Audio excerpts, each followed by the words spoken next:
நேத்திக்கு big pass நடந்த இஷ்யூவை பற்றி நம்ம எல்லாருக்கும் தெரிஞ்ச ஒருத்தர் வந்து பேசியிருந்தாரு.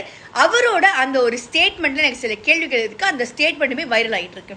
என்ன ஸ்டேட்மெண்ட் அப்படின்னு பார்த்தீங்கன்னா, முத்துக்குமரன் அப்படிங்கிற ஒருத்தர் மற்றவங்களுக்காக தன்னுடைய கேமை விட்டு கொடுத்து தாம் போய் வந்து நாமினேஷனில் இருந்து மக்களை சந்திச்சு மறுபடியும் இந்த வீட்டுக்குள்ளே இருக்கிறது தான் அவரோட ஸ்ட்ராட்டஜியாக இருக்கும். அதை எப்படி பிக் பாஸ் தப்புன்னு சொல்லலாம்? இந்த இடத்துல பிக் பாஸ் தான் தப்புங்கிற மாதிரி சொல்லியிருந்தாரு. இப்போ அது அவர் ஸ்ட்ராட்டஜினா இது ஏன் பிக் பாஸ் டீமோட ஸ்ட்ராட்டஜியாக இருக்கக்கூடாது அப்படிங்கிற கேள்வி எனக்கு வந்து வருது. அண்ட் அடுத்த விஷயம், இவர் விட்டு கொடுத்து விளையாடணும் அப்படின்னு நினச்சிருந்தா முதல் வாரமே விட்டு கொடுத்துட்டு போயிருக்கலாமே. ஏன் வீட்டுக்குள்ளே இருந்து இவ்வளோ விஷயத்த பண்ணணும்?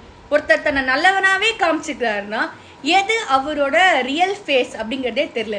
வெளில யாரும் ஒரு டைட்டில் வின்னர் அப்படின்னு சொல்லும் போது அந்த டைட்டில் வின்னருக்கு என்ன இருக்கணும்? நார்மலாக நம்ம பார்க்கும்போது இருக்கணும்னா தன்னுடைய கேமில் ஒரு ஃபோக்கஸ் இருக்கணும், தன்னுடைய கேமில் வந்து தான் வின் பண்ணுங்கிறது இருக்கணும். ஆனால் அவர் விட்டு கொடுக்குறாரு அப்படிங்கும்போது அவர் எப்படி டைட்டில் வின்னராக பார்க்க முடியும் அப்படிங்கிறது எனக்கு தெரியல.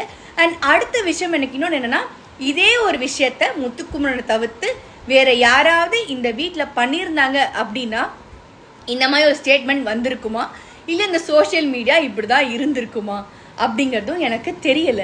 இன்னைக்கு கூட அவர் வந்து பிக் பாஸ் அவர்களும் விஜய் சேதுபதி அவர்களும் என் அப்பா அம்மா மாதிரி நான் இந்த பிளாட்ஃபார்ம் பெருசாக பார்க்குறேன் அப்படிங்கிறது ஏன் விட்டு கொடுத்து விளையாடணும்?